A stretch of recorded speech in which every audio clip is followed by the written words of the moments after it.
J'ai vécu 48 ans de mariage sans savoir que mon mari notait chaque fois qu'il me disait non.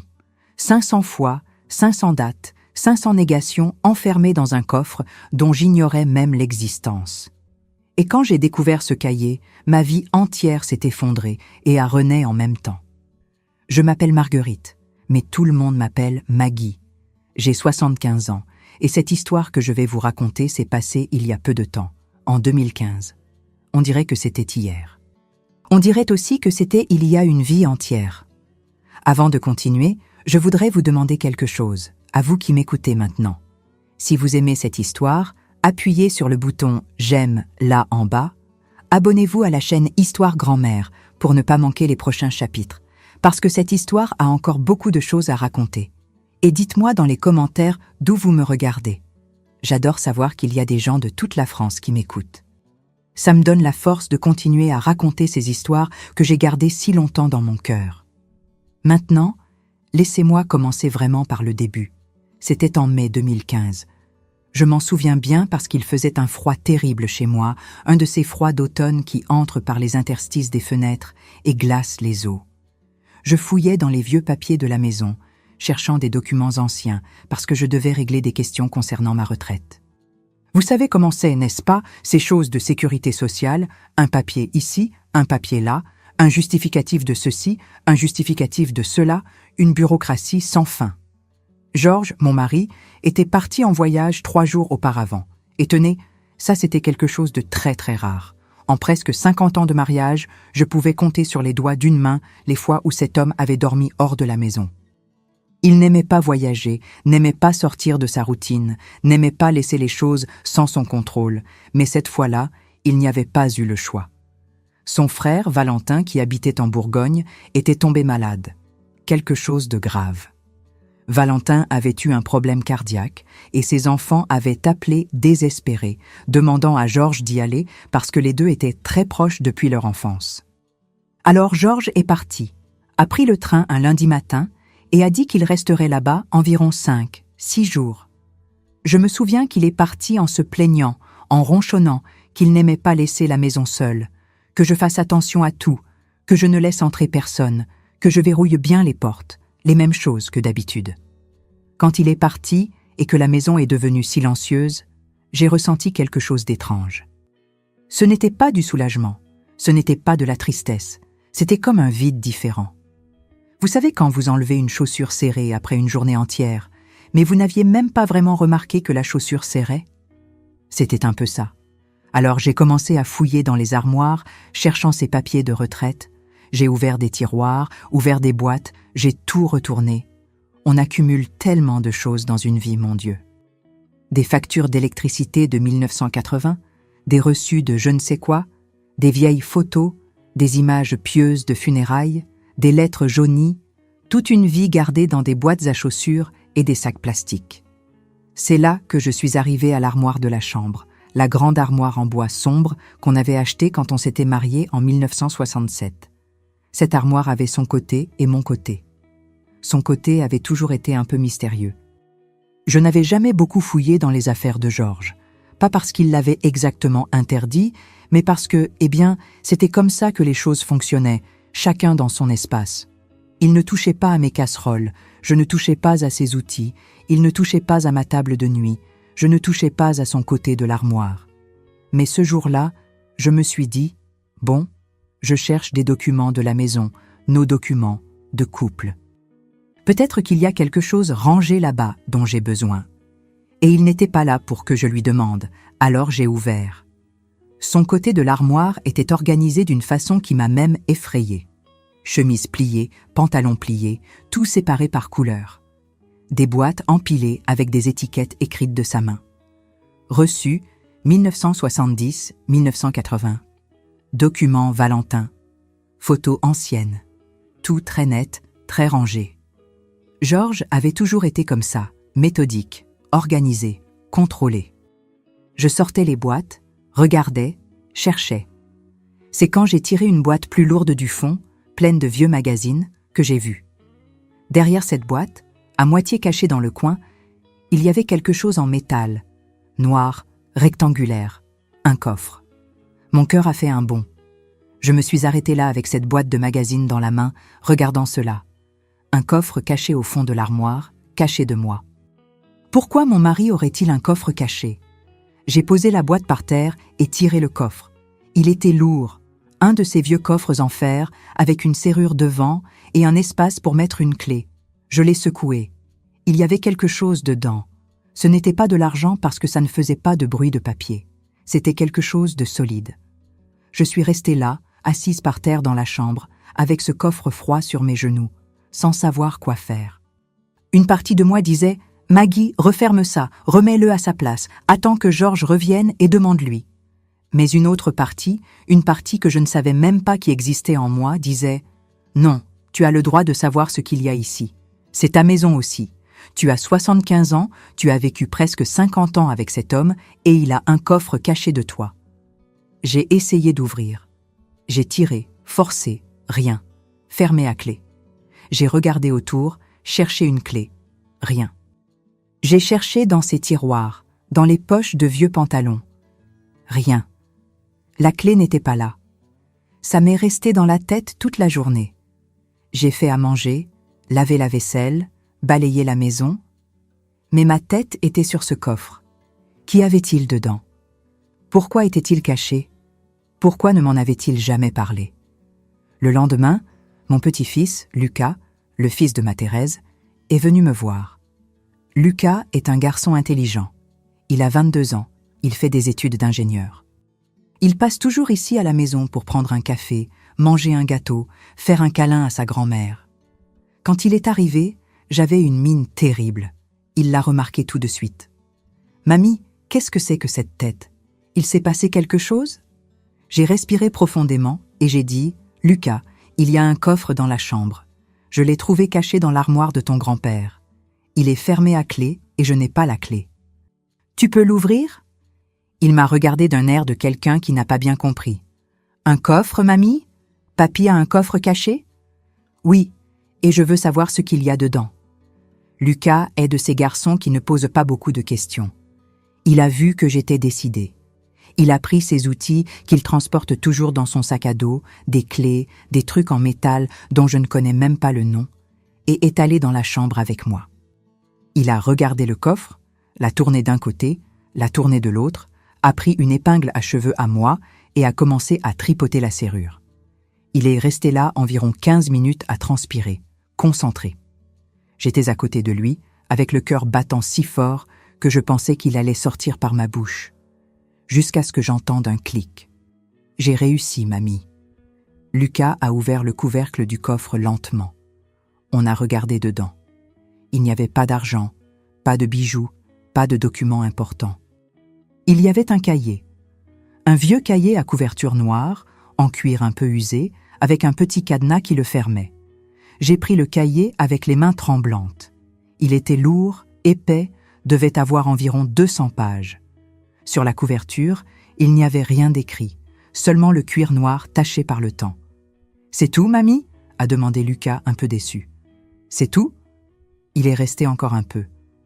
On a pris un café, parlé d'autre chose, mais j'avais la tête sur ce cahier. Quand il est parti, j'ai fermé la porte à clé, je suis retournée dans la chambre et me suis assise sur le lit avec le cahier sur mes genoux. Le petit cadenas était minuscule. Je l'ai forcé avec de petits ciseaux et il s'est ouvert facilement. Il était un peu rouillé. J'ai ouvert le cahier lentement. La première page avait une date écrite de la main de Georges, une écriture soignée de quelqu'un qui écrit lentement en pensant à chaque lettre. 15 mars 1967. Et à côté, en lettres majuscules bien grandes, non, seulement ça. La date et le mot non. J'ai tourné la page. 22 avril 1967. Non. J'ai tourné une autre. 10 juin 1967. Non. J'ai tourné encore une et une autre et une autre. Page après page, date après date, toutes suivies du mot non. Certaines pages avaient seulement une date, d'autres avaient 2, 3, 4 dates. Je suis allée jusqu'à la fin du cahier. La dernière page écrite avait une date de 1985. 23 novembre 1985. Non. J'ai fermé le cahier. Mes mains étaient glacées, mon estomac était retourné. Je ne comprenais rien. Qu'est-ce que c'était? Pourquoi mon mari avait-il un cahier plein de dates et du mot non? Pourquoi était-il fermé à clé dans un coffre caché? Je me suis levée du lit et suis allée au salon.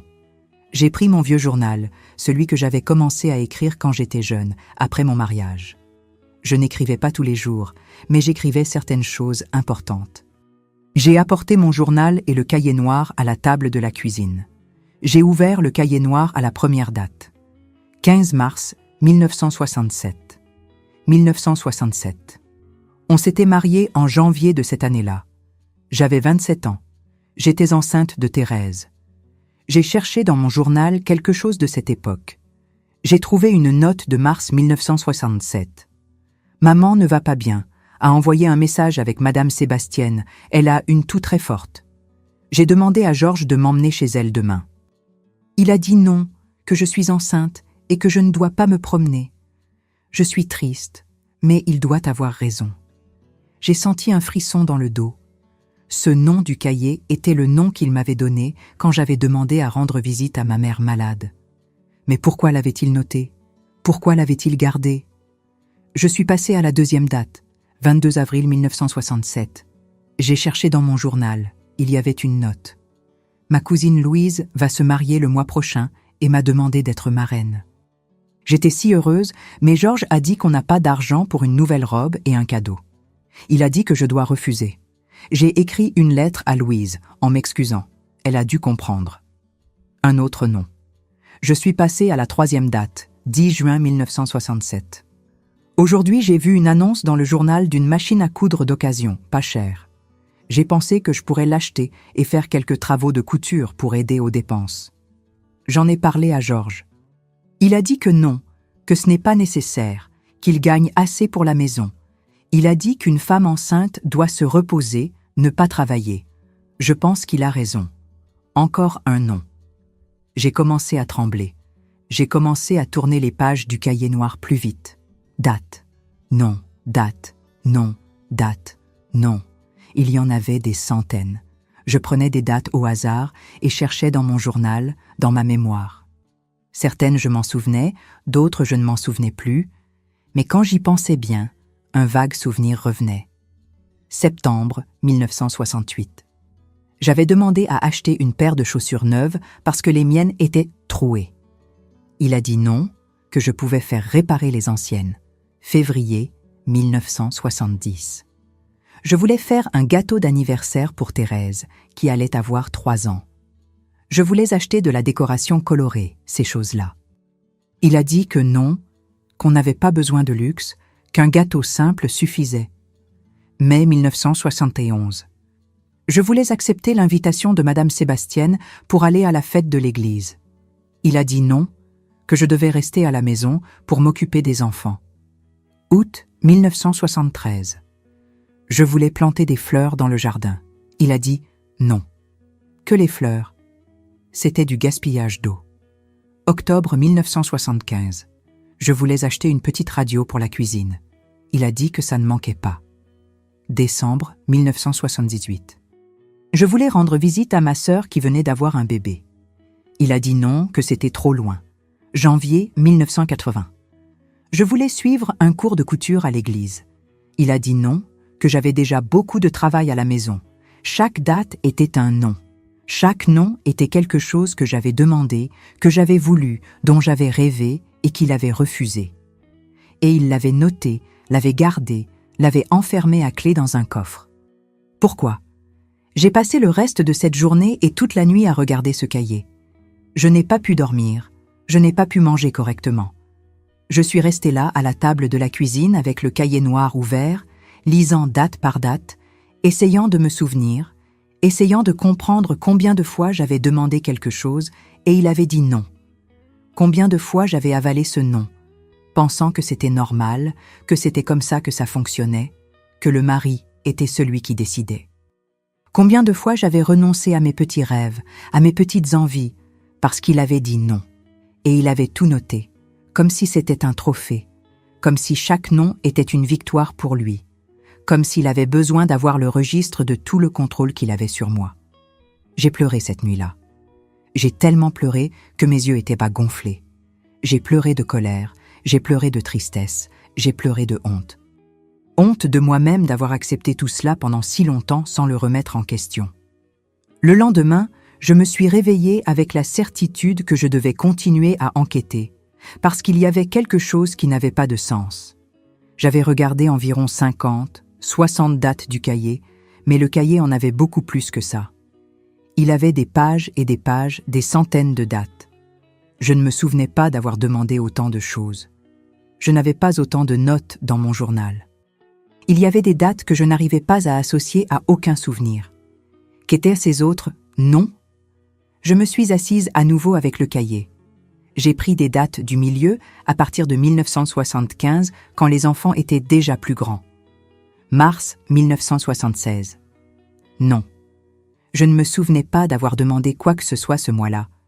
J'ai cherché dans mon journal. Rien. Qu'était ce nom? Juin 1977. Non. Rien dans ma mémoire, rien dans le journal. Novembre 1978. Non. Qu'avais-je demandé en novembre? C'est là qu'une idée m'est venue qui m'a laissé encore plus glacée. Et si ces noms n'étaient pas pour moi? Et s'il notait aussi les noms qu'il donnait aux enfants? Ou pire, et s'il notait des décisions qu'il prenait seul, des choses qu'il décidait simplement qu'on n'aurait pas, qu'on ne ferait pas, sans même qu'on le demande? Je devais parler à quelqu'un, mais je ne pouvais pas parler à Georges. Il était encore en Bourgogne, reviendrait dans 2 jours. Et je ne savais pas comment il réagirait quand il découvrirait que j'avais trouvé le coffre, que j'avais ouvert le cahier. J'ai pensé à appeler Thérèse, mais elle travaillait, avait ses problèmes. Benoît habitait loin. Carmine était enceinte à nouveau. Je ne voulais pas l'inquiéter. C'est là que je me suis souvenue de Madame Sébastienne. Madame Sébastienne était ma voisine depuis plus de 40 ans. Elle avait toujours été cette personne qui sait les choses, qui voit les choses, qui remarque ce que les autres ne remarquent pas. Elle était la seule personne en qui je pouvais avoir confiance à ce moment-là. J'ai attendu la fin d'après-midi quand je savais qu'elle était chez elle. J'ai pris le cahier noir, l'ai enroulé dans un sac en tissu et suis allée chez elle. J'ai frappé à la porte. Elle a ouvert avec ce sourire à elle, mais quand elle a vu mon visage, le sourire a disparu. « Maggie, qu'est-ce qui s'est passé? Tu as une mine terrible. »« Sébastienne, je dois te montrer quelque chose. Je peux entrer ?» Elle m'a tiré à l'intérieur, m'a fait asseoir sur le canapé du salon, a fait un café bien fort et s'est assise à côté de moi. J'ai sorti le cahier du sac et l'ai posé sur ses genoux. J'ai trouvé ça caché dans un coffre dans l'armoire de Georges. Elle a ouvert le cahier, a commencé à lire les dates, les noms, à tourner la page, tourner une autre, tourner une autre. Son visage s'est fermé. Elle est devenue pâle. Quand elle est arrivée environ à la moitié du cahier, elle l'a fermé, m'a regardé dans les yeux et a dit « Maggie, tu sais ce que c'est? Je sais ce que je pense que c'est, mais je voulais savoir si toi aussi tu penses ça. » Elle a respiré profondément. « Maggie, il y a de nombreuses années, j'ai essayé de te parler de quelque chose. Tu te souviens ?» Je me suis souvenue. Ça devait être environ 20 ans auparavant. Madame Sébastienne était venue chez moi, avait essayé d'aborder un sujet sur Georges, sur comment il nous traitait. J'avais changé de sujet, j'avais été en colère contre elle, j'avais dit qu'elle se mêlait de ma vie. Je m'en souviens, je t'ai maltraité. Pardon. Ce n'est pas à propos de pardon, Maggie. C'est à propos de ce que j'ai vu pendant toutes ces années et que tu ne voulais pas voir. Georges a toujours tout contrôlé dans ta vie. Chaque pas que tu faisais, chaque décision, chaque centime, chaque sortie de la maison. Je voyais, j'ai toujours vu, mais tu ne voulais pas entendre. Des larmes ont coulé sur mon visage. Je ne voulais pas croire. Je pensais que c'était normal, que c'était comme ça que ça fonctionnait, que l'homme était le chef de la maison. Être chef de la maison, ce n'est pas ça, Maggie. Ça, elle a frappé sur le cahier. Ça, c'est de la maladie. Ça, c'est de l'obsession. Ça, c'est un homme qui a transformé le contrôle en rituel. Il notait chaque fois qu'il te refusait quelque chose, chaque fois qu'il exerçait du pouvoir sur toi. Et il l'a gardé, enfermé à clé, comme si c'était précieux. Nous sommes restés en silence pendant un moment. Je regardais ce cahier noir comme si c'était un serpent venimeux. Qu'est-ce que je fais, Sébastienne? Il revient après-demain. Tu l'affrontes, Maggie. Après 50 ans, tu le regardes dans les yeux et tu lui demandes pourquoi. Et tu écoutes la réponse. Et ensuite, tu décides quoi faire de ta vie. Parce que tu as encore de la vie devant toi, mon ami. Tu as 75 ans, mais tu peux avoir encore 20-30 ans devant toi. Tu vas passer ces années de la même façon ou tu vas faire différemment. Je suis rentrée chez moi avec le cahier sous le bras et avec les paroles de Sébastienne qui résonnaient dans ma tête. Les 2 jours suivants, j'ai à peine dormi, à peine mangé. Je suis restée à attendre, comptant les heures, regardant ce cahier et essayant de rassembler le courage de faire ce qui devait être fait. Le jeudi matin, Georges a téléphoné, annonçant qu'il arriverait en fin d'après-midi. Il a dit que son frère allait mieux, qu'il pouvait rentrer. Il a demandé si tout allait bien. J'ai dit oui. Ma voix est sortie étrange, mais il ne l'a pas remarqué ou a fait semblant de ne pas le remarquer. J'ai rangé la maison, fait à manger, mis du linge propre sur le lit. J'ai tout fait comme je l'avais toujours fait, mais cette fois c'était différent. J'étais différente. J'ai mis le cahier noir sur la table du salon, bien au milieu, où il allait le voir dès qu'il entrerait. Quand j'ai entendu le portail s'ouvrir, mon cœur s'est emballé. J'ai entendu ses pas dans l'entrée, la clé tourner dans la serrure, la porte s'ouvrir. Maggie, je suis arrivée. Il est entré, a posé la valise par terre et a vu le cahier sur la table. Il s'est arrêté et resté là à regarder. Son visage a changé. Il est devenu dur, sérieux, glacé. Il m'a regardé. « Tu as fouillé dans mes affaires ?» Ce n'était pas une question, c'était une affirmation, une accusation. J'ai respiré profondément, rassemblé tout le courage que j'avais et j'ai dit « Oui, j'ai fouillé et j'ai besoin que tu m'expliques ce que c'est. » Il est resté là, regardant le cahier sur la table, comme si j'avais posé une bombe dans le salon. Ses yeux allaient du cahier à moi, de moi au cahier. J'ai vu sa mâchoire se bloquer. J'ai vu ses mains se fermer lentement, formant des points sur les côtés de son corps. « Où as-tu trouvé ça ?» Sa voix est sortie basse, dangereuse.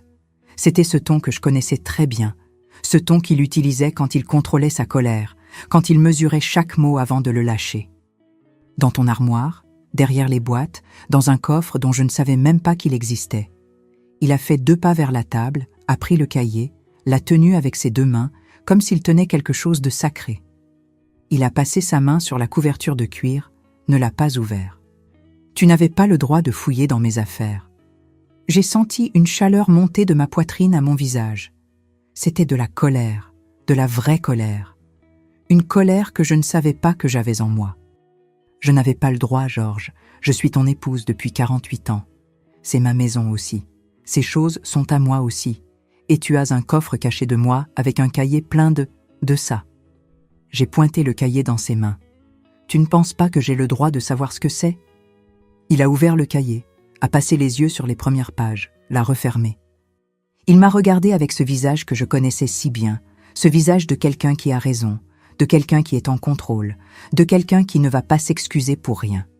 C'est juste un registre, un contrôle que j'ai tenu pendant quelques années. Un contrôle de quoi, Georges? De chaque fois que tu m'as dit non? De chaque fois que tu as refusé quelque chose pour moi? Ce n'est pas seulement ça. Ces 3 mots m'ont glacé plus que n'importe quoi. Ce n'est pas seulement ça. Qu'y avait-il d'autre là-dedans?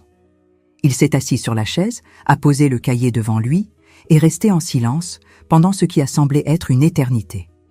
Je suis restée debout, appuyée contre le mur du salon, à attendre. Mon cœur battait si fort que ça faisait mal dans la poitrine. Quand on s'est mariés, il a commencé à parler sans me regarder, en regardant le cahier.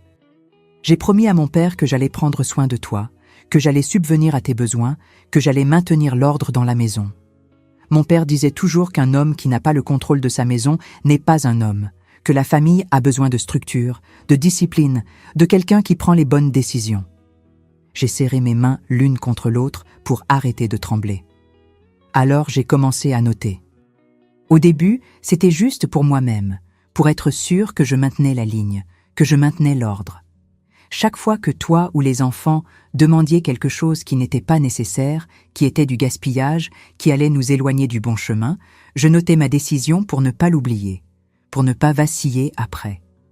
Pour ne pas vaciller. J'ai répété ces mots, les sentant dans ma bouche comme du poison.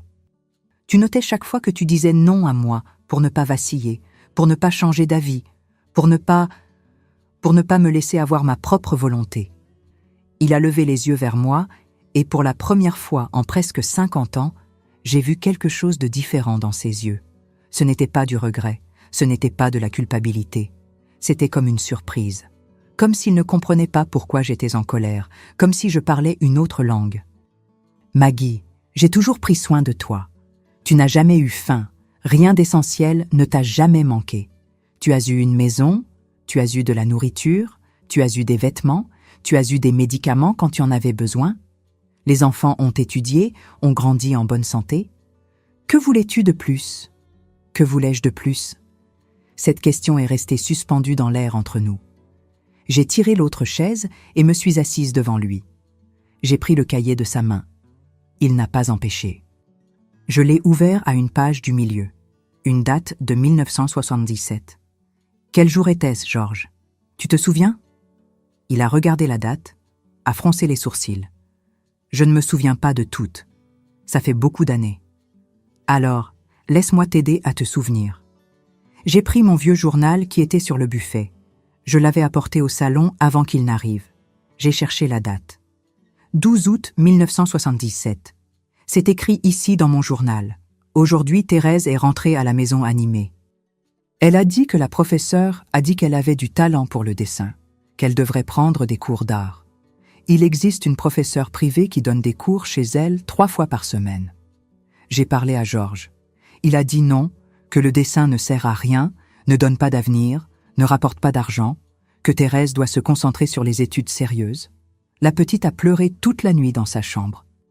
Je suis allée là-bas, je l'ai serrée dans mes bras, j'ai dit que papa avait raison, qu'elle comprendrait quand elle grandirait. Thérèse avait 10 ans, Georges. 10 ans. Et tu as noté ce nom ici dans ton cahier. Il n'a rien dit et juste resté à regarder le cahier. J'ai tourné quelques pages. Une autre date, 1979. Celle-ci, mars 79. Tu te souviens? Silence. Laisse-moi rafraîchir ta mémoire. Benoît venait d'avoir 11 ans.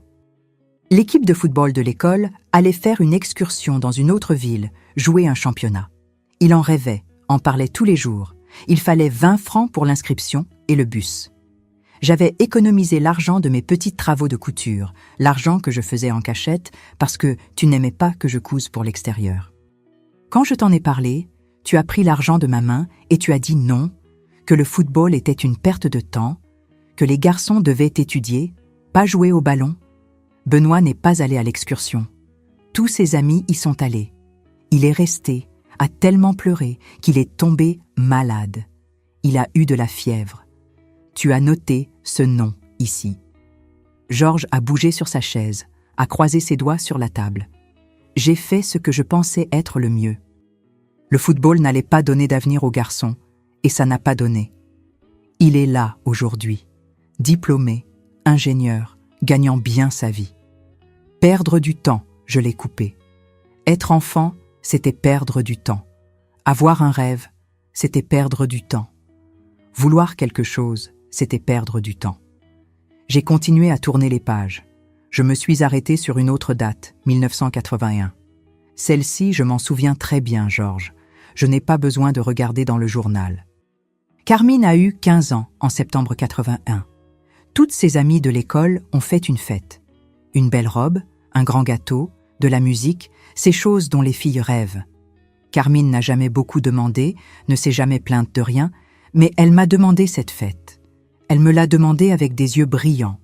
Elle a dit que ça pouvait être simple chez nous, juste les amis les plus proches, sans luxe. Je t'en ai parlé, tu as dit non. Tu as dit que les fêtes de 16 ans, c'était de la futilité, c'était une dépense inutile, qu'on n'avait pas d'argent à jeter par les fenêtres pour des bêtises. Carmine a passé son anniversaire à pleurer dans sa chambre. Ses amis ont fait des fêtes. Elle, non. Et tu as noté ce nom ici dans ton cahier, comme un trophée. Il a frappé la main sur la table. Ce n'était pas fort, mais c'était suffisant pour me faire sursauter. Je ne notais pas comme un trophée. Je notais pour maintenir le contrôle, pour ne pas perdre la tête, pour ne pas commencer à dépenser de l'argent qu'on n'avait pas, pour ne pas laisser cette famille devenir n'importe quoi. Tu ne comprends pas? Quelqu'un devait être ferme. Quelqu'un devait tenir les rênes. Si je laissais faire, vous auriez voulu tout. Vous auriez voulu des vêtements, vous auriez voulu des fêtes, vous auriez voulu des sorties, vous auriez voulu du luxe, et on aurait fini dans la misère. On n'a jamais voulu de luxe. J'ai aussi haussé la voix pour la première fois en décennies. On voulait de la vie, Georges. On voulait vivre. On voulait sentir qu'on existait, qu'on avait de la valeur, qu'on pouvait rêver de quelque chose. Il s'est levé de sa chaise, a marché jusqu'à la fenêtre, et resté à regarder la rue avec les mains dans les poches. Je suis restée assise, tenant ce cahier, sentant son poids dans mes doigts. Après un moment, il a parlé toujours de dos. J'ai fait ce que mon père m'a enseigné, ce que son père lui a enseigné, ce que tous les hommes de ma famille ont toujours fait. Prendre soin, subvenir aux besoins, décider. Tu penses que c'était facile pour moi? Tu penses que je ne voulais pas donner les choses à vous? Mais quelqu'un devait penser à l'avenir. Quelqu'un devait être responsable. Être responsable, ce n'est pas ça. Ma voix est sortie fatiguée maintenant, triste. Être responsable, ce n'est pas noter chaque nom dans un cahier et l'enfermer dans un coffre. Être responsable, ce n'est pas traiter ta famille comme si c'était des enfants irresponsables qui ont besoin d'être contrôlés tout le temps. Être responsable, c'était parler avec moi. C'était qu'on décide ensemble. C'était que tu me demandes ce que je pensais. C'était que tu considères que j'avais aussi une tête pour penser. Il s'est tourné vers moi. Je t'ai respecté pendant toutes ces années. Respecté, ce n'est pas ça, Georges. Nous sommes restés en silence à nouveau. Un silence lourd, plein de 48 ans de choses non dites, d'envies avalées, de rêves rangés au fond de tiroirs poussiéreux. J'ai regardé le cahier à nouveau. Il avait plus de 200 pages. J'avais regardé environ 50, 60. Il y en avait encore beaucoup plus. Beaucoup de choses dont je ne me souvenais pas. Beaucoup de choses que j'avais enterrées dans ma mémoire parce que c'était plus facile d'oublier que de ressentir la douleur à nouveau. Il y a beaucoup de dates ici dont je ne me souviens pas, Georges. Beaucoup. Qu'est-ce que c'est, ces autres noms? Il est revenu vers la chaise, s'est assis, a pris le cahier, l'a ouvert à une page et resté à regarder. Certains étaient des décisions que je prenais seule, des choses que je voyais que vous alliez vouloir et je décidais avant même que vous demandiez que ça n'allait pas arriver, pour ne pas créer d'espoir. J'ai senti mon estomac se retourner. Tu décidais qu'on n'allait pas avoir quelque chose avant même qu'on demande, pour nous épargner la déception, pour épargner ou pour contrôler. Il n'a pas répondu. J'ai repris le cahier, j'ai commencé à lire des dates à voix haute, au hasard. Certaines, je me souvenais vaguement quand je les disais à voix haute. D'autres, non. Avril 70. Tu te souviens de celle-ci? Il a secoué la tête que non. Moi non plus, je ne me souvenais pas. Mais quand j'ai vu cette date, un souvenir est revenu. On est passé devant un magasin et il y avait une robe bleue en vitrine. J'ai regardé la robe, j'ai juste regardé, je n'ai pas demandé, je n'ai rien dit. Mais tu as vu que j'avais regardé. Le lendemain, tu as noté cette date dans le cahier. Tu as noté un nom pour quelque chose que je n'ai même pas demandé. Il a détourné le regard. Juillet 72. Silence. Madame Sébastienne m'avait invité à aller avec elle en ville faire des courses, juste aller ensemble dans le bus, passer l'après-midi. Je t'en ai parlé le matin avant que tu partes au travail. Tu as dit que tu allais y réfléchir. Quand tu es rentré le soir, tu as dit non, que j'avais du linge à laver, à manger à faire, que je ne pouvais pas me promener. Je n'ai même pas discuté. J'ai juste baissé la tête et j'ai dit que c'était bon. Et tu as noté ce nom ici? J'ai continué à lire des dates. Ma voix faiblissait maintenant. Les larmes commençaient à couler. Janvier 74, la mère du compère Joseph est morte. Je voulais aller à la veillée funèbre. Tu as dit que la veillée funèbre n'était pas un endroit pour une femme, que j'allais être trop bouleversée. Je suis restée à la maison. Noté. Septembre 75. J'avais trouvé une annonce dans le journal d'un cours d'alphabétisation pour adultes à l'église, gratuit, le soir, 2 fois par semaine. Je n'ai jamais vraiment étudié, Georges. J'ai toujours eu honte de signer mon nom de travers, de ne pas réussir à bien lire. Quand je t'ai montré l'annonce, tu as dit que non, que ce n'était pas nécessaire, que je savais déjà suffisamment, qu'une femme au foyer n'a pas besoin d'études. J'ai déchiré l'annonce. Noté. Décembre 77. Les enfants voulaient monter un sapin de Noël, voulaient décorer la maison. C'était juste quelques décorations pas chères, quelques lumières. Ils étaient si animés. Tu as dit non, que Noël n'avait pas besoin de luxe, qu'un repas simple suffisait. Les enfants étaient découragés. Noté. Mai 78, j'avais reçu un peu d'argent de ma sœur pour mon anniversaire. 20 francs. Je voulais l'utiliser pour acheter un rouge à lèvres. Un rouge à lèvres, Georges. Ça faisait des années que je n'avais rien acheté pour moi. Tu as dit que le rouge à lèvres, c'était de la vanité, que je n'en avais pas besoin, qu'il valait mieux garder l'argent pour une urgence. J'ai gardé. Noté. Ma voix s'est brisée pour de bon. Les larmes tombaient sur le cahier, tachant les vieilles pages. Combien de noms, Georges? Combien? 500. 500 fois que tu as décidé que je ne pouvais pas, que les enfants ne pouvaient pas, qu'on ne méritait pas, qu'on n'avait pas besoin. 500 fois que tu as exercé du pouvoir sur nous et tu as trouvé ça suffisamment important pour le noter, pour le garder, pour l'enfermer dans un coffre? Il avait les mains sur le visage maintenant. Je ne sais pas s'il avait honte ou s'il était en colère ou s'il ressentait quelque chose. Je n'arrivais plus à le lire. Ou peut-être que je n'avais jamais vraiment réussi. Il y a encore une chose que je dois savoir. J'ai parlé en essuyant les larmes avec le dos de la main. Ces noms ici de la fin de 83, 84, 85, quand les enfants étaient déjà plus grands, quand ils commençaient déjà à prendre des décisions seuls. Qu'est-ce que c'est? Il a retiré les mains de son visage, m'a regardé. Thérèse voulait faire des études d'architecture. Elle a réussi le concours d'entrée. Tu te souviens? Je me suis souvenu. Bien sûr que je me suis souvenu. C'était en 1983. Thérèse avait terminé le lycée. Elle avait tellement étudié. Elle a réussi le concours du premier coup, architecture. Elle voulait construire de belles maisons, faire des projets, dessiner. C'était son rêve depuis qu'elle était petite. Elle avait besoin de ton autorisation, a dit Georges, pour faire l'inscription. Elle était encore mineure. Elle me l'a demandé, j'ai dit non. J'ai dit qu'elle devait travailler, aider à la maison, ne pas continuer à étudier pendant des années. Que l'architecture était un cursus de riches, ce n'était pas pour les gens comme nous. Elle a pleuré, a supplié. Tu as supplié aussi. J'ai maintenu ma décision et j'ai noté. J'ai mis la main sur ma bouche pour retenir un sanglot. Thérèse, ma fille, son rêve détruit. Et j'avais laissé faire. J'avais supplié, j'avais pleuré avec elle. Mais à la fin, j'avais accepté sa décision.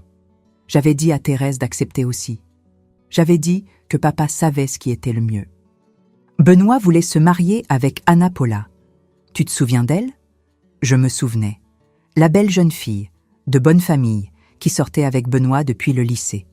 Ils étaient amoureux, voulaient se marier en 84. Il avait 22 ans, elle en avait 20. Ils avaient un emploi, étaient responsables, mais il est venu me demander ma bénédiction. J'ai dit non. J'ai dit qu'il était trop jeune, qu'elle n'était pas assez bien pour lui, qu'il devait attendre. Ils ont rompu. Elle s'est mariée avec un autre. Il a souffert pendant 2 ans, et j'ai noté. Je n'arrivais plus à retenir les pleurs. Carmine voulait être professeure, voulait faire la formation d'enseignante. C'était en 1985. Elle avait 18 ans. Elle a obtenu une bourse dans une école privée. Elle est venue me montrer toute heureuse. J'ai dit non. J'ai dit qu'elle devait trouver un vrai travail qui rapporte de l'argent tout de suite, que les professeurs gagnaient mal. Elle a renoncé à la bourse, est allée travailler dans une usine, détestait ce travail. Et j'ai noté. Il a dit tout cela d'une voix monotone, comme s'il lisait une liste de courses, comme si ce n'était pas des vies qu'il avait décidées, des rêves qu'il avait tués, des futurs qu'il avait changés avec un mot. Non. J'ai fermé le cahier, l'ai posé sur la table et regardé cet homme devant moi. Cet homme que j'avais appelé Marie pendant 48 ans. Cet homme à qui j'avais obéi, respecté, suivi. Cet homme que je pensais qui m'aimait. Pourquoi as-tu gardé ce cahier, Georges? Pourquoi ne l'as-tu pas jeté après avoir arrêté d'écrire? Pourquoi l'as-tu enfermé dans un coffre? Il est resté en silence pendant un moment, puis a parlé tout bas. Parce que je voulais me souvenir, voulais être sûr que j'avais fait ce qui était juste, que j'avais été fort, que je n'avais pas faibli. Faiblir aurait été nous aimer vraiment, aurait été nous voir comme des personnes, aurait été nous laisser vivre. Je me suis levée de la chaise. Mon corps me faisait mal partout. Mal à la poitrine, mal à la tête, mal à l'âme. Je ne sais pas quoi faire avec tout ce que j'ai découvert. Je ne sais pas comment je te regarde maintenant. Sachant ça, je ne sais pas comment je continue. Il s'est levé aussi, a fait un pas vers moi. Maggie, on peut surmonter ça. On peut oublier, on peut continuer comme avant. Comme avant. Ces deux mots étaient les pires qu'il pouvait dire. Je ne veux pas continuer comme avant, Georges. Je ne supporte plus de vivre comme avant. J'ai pris le cahier, l'ai emmené avec moi dans la chambre et fermé la porte à clé, me suis assise sur le lit avec ce cahier noir sur mes genoux et j'ai pleuré jusqu'à ne plus avoir de larmes. J'ai pleuré pour les 48 ans que j'avais perdus, pour les rêves que j'avais enterrés, pour les fois où j'avais dit oui quand je voulais dire non, pour les fois où j'avais baissé la tête quand je voulais lever la voix, pour les fois où j'avais accepté les miettes quand je méritais le monde. J'ai pleuré pour Thérèse qui n'est pas devenue architecte, pour Benoît qui ne s'est pas marié avec l'amour de sa vie, pour Carmine qui n'est pas devenue professeur. J'ai pleuré pour tous les noms qui étaient dans ce cahier et pour les noms qu'il n'a probablement même pas notés, les noms silencieux, les noms implicites, les noms qui étaient dans l'air dans sa façon de regarder, dans sa façon de soupirer quand on commençait à dire quelque chose. Quand la nuit est tombée, il a frappé à la porte de la chambre. « Maggie, viens manger quelque chose. Viens au lit. Je vais dormir dans la chambre de Carmine aujourd'hui. Maggie, s'il te plaît. Georges, j'ai besoin de temps. » Il est resté de l'autre côté de la porte pendant quelques minutes. Puis, j'ai entendu ses pas s'éloigner. J'ai passé cette nuit dans la chambre de ma fille cadette, la chambre qu'elle avait laissée quand elle s'était mariée, allongée dans son lit étroit, regardant le plafond, tenant ce cahier contre ma poitrine. Et pour la première fois en 75 ans de vie, j'ai commencé à me demander qui j'étais, qui j'aurais pu être, qui je pouvais encore être, parce que ce cahier n'était pas seulement un registre de ces noms, c'était un registre de tous les oui que je ne m'étais jamais dit à moi-même. Et maintenant, le tenant là, dans le noir, je sentais quelque chose naître en moi, quelque chose qui était endormi depuis des décennies, quelque chose qui ressemblait à de la colère, mais c'était plus grand que ça. C'était comme une faim, une envie, une décision. Je ne savais pas encore ce que j'allais faire, mais je savais que je n'allais plus avaler de non, et que ce cahier, aussi douloureux qu'il soit à regarder, m'avait donné un cadeau sans le vouloir. Il m'avait montré la vérité. Et la vérité, aussi douloureuse soit-elle, libère. J'ai passé 3 nuits dans la chambre de Carmine. 3 nuits où j'ai à peine fermé l'œil. Je restais à regarder le plafond, écoutant les bruits de la maison, ses pas dans le salon, la télévision allumée jusqu'à tard, la chasse d'eau des toilettes, des bruits que j'avais entendus toute ma vie, mais qui maintenant semblèrent différents, étranges, comme si j'habitais avec un inconnu. Pendant la journée, on se croisait dans la cuisine. Je faisais du café, il le buvait en silence, je réchauffais à manger, il mangeait sans me regarder. La maison était dans un silence pesant, de ceux qui coupent la respiration. C'était comme si on marchait sur des éclats de verre, avec peur de faire du bruit, avec peur de dire la mauvaise chose qui allait tout faire exploser définitivement. Mais je savais que ce silence n'allait pas durer, qu'à un moment donné on allait devoir parler à nouveau, qu'à un moment donné j'allais devoir décider quoi faire avec tout ça. C'est le 3e jour que Thérèse est apparue. Elle avait téléphoné la veille, demandant si tout allait bien, si papa était bien rentré de voyage. J'avais dit oui, que tout était normal, mais ma voix a dû sortir étrange, parce qu'elle a dit qu'elle allait passer prendre un café avec moi. Quand elle est arrivée, Georges était sorti pour régler des choses à la banque. Elle est entrée, m'a fait une bise sur la joue et a tout de suite remarqué que quelque chose n'allait pas. Une mère connaît sa fille, mais une fille connaît aussi sa mère. « Maman, qu'est-ce qui s'est passé? Tu as une mine terrible. Tu ne dors pas bien. » J'avais 2 options. Je pouvais mentir, dire que tout allait bien, repousser ça sous le tapis, comme je l'avais fait toute ma vie, ou je pouvais dire la vérité, je pouvais partager ce poids avec quelqu'un. J'ai regardé ma fille, 45 ans, belle, intelligente, travailleuse, mais je voyais en elle quelque chose qui me brisait le cœur. Je voyais une tristesse ancienne dans ses yeux, une rancœur qu'elle portait depuis sa jeunesse. J'avais toujours su que ça avait un rapport avec l'histoire de l'université, avec le rêve d'être architecte que son père avait détruit, mais on n'en avait jamais parlé ouvertement. C'était devenu un de ces sujets interdits dans la famille, une de ces blessures qu'on ne touche pas de peur qu'elle saigne à nouveau. « Thérèse, assieds-toi. Je dois te montrer quelque chose. » La façon dont j'ai parlé a dû l'effrayer, parce qu'elle s'est assise rapidement, les yeux écarquillés. Je suis allé chercher le cahier dans la chambre. Je suis revenu avec lui dans la main, les poser sur la table devant elle. « Qu'est-ce que c'est, maman ?» « C'est un cahier que ton père a tenu pendant 18 ans, de 1967 à 1985. Je l'ai trouvé caché dans un coffre dans son armoire. Ouvre. » Elle a ouvert lentement, a commencé à lire les premières pages. J'ai vu son visage changer, son front se froncer, ses lèvres se serrer. Elle a tourné la page, tourné une autre, tourné une autre. « Maman, qu'est-ce que c'est ? Ce sont des dates avec le mot « non ». Ce sont toutes les fois que ton père m'a dit non, qu'il vous a dit non, à vous les enfants, qu'il a décidé qu'on n'allait pas avoir quelque chose, qu'on n'allait pas faire quelque chose. Il a noté chacune, 500 fois. La couleur a disparu de son visage. 500. Cherche à la fin. 1983. Il doit y avoir une date d'octobre. Elle a feuilleté jusqu'à la fin du cahier, a cherché, a trouvé, m'a regardé avec les yeux pleins de larmes. C'est le jour où il m'a refusé l'université. Ce n'était pas une question, c'était une affirmation. Elle avait compris. Il me l'a dit hier.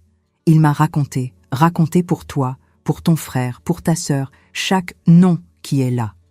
Il pensait qu'il avait raison, qu'il prenait soin de la famille, qu'il maintenait l'ordre. Il notait comme si c'était une bonne chose, comme si chaque non était une victoire pour lui. Thérèse a fermé le cahier, l'a repoussé loin, comme s'il brûlait. Elle s'est levée de la chaise, a commencé à marcher dans la cuisine avec les mains sur la tête. J'ai vu qu'elle tremblait. « Maman, j'ai passé 32 ans à penser que c'était ma faute, à penser que je n'avais pas assez insisté, que je n'avais pas lutté pour mon rêve, que j'avais abandonné trop facilement. Je me suis culpabilisée toutes ces années de ne pas avoir fait architecture.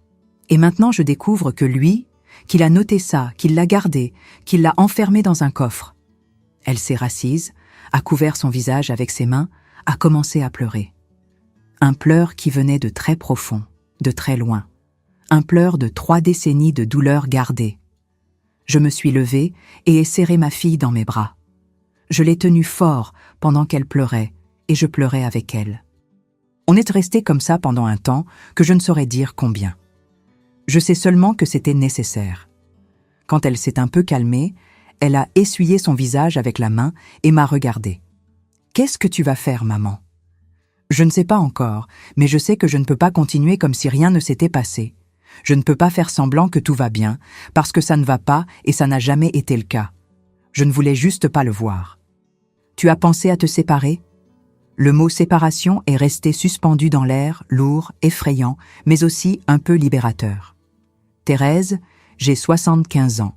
Je me suis mariée à 27 ans. J'ai passé 48 ans avec cet homme. Toute ma vie a été à ses côtés.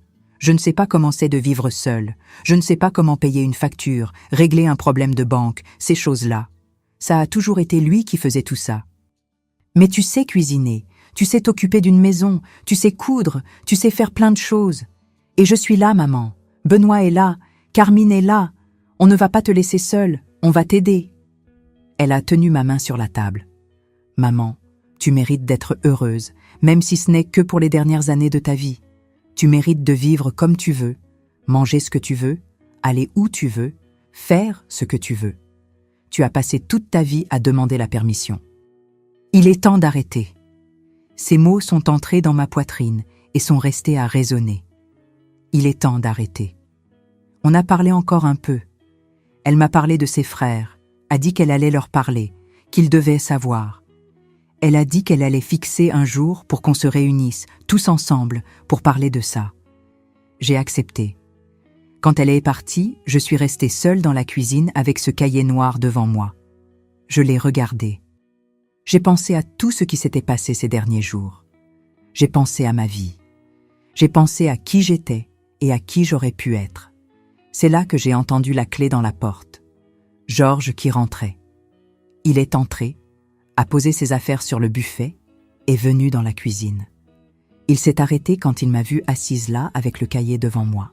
« Tu es toujours avec ça ?»« Oui, et je vais continuer avec jusqu'à ce que je décide quoi faire. » Il a soupiré de cette façon à lui, de cette façon fatiguée qu'il faisait toujours quand il pensait que j'étais têtue, difficile, compliquée. « Maggie, combien de temps tu vas garder ces bêtises dans la tête ? J'ai déjà expliqué, j'ai déjà dit que c'était juste un contrôle que je tenais, que j'ai fait en pensant au bien de la famille. Pourquoi tu n'oublies pas ça ? Et on revient à la normale. » Revenir à la normale. Normal. Ce mot m'a donné une colère que je n'avais jamais ressentie. Normal pour toi, Georges. Pour moi, ça n'a jamais été normal. Je ne savais juste pas que ça ne l'était pas.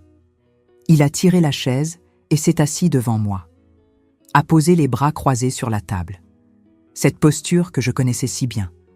Cette posture de quelqu'un qui va avoir une conversation sérieuse, de quelqu'un qui va expliquer les choses à la personne stupide pour qu'elle comprenne. Alors dis-moi, Maggie, qu'est-ce que tu veux ? Tu veux que je m'excuse ? D'accord, je m'excuse, pardon. Voilà. Maintenant, arrête avec ça et vivons notre vie.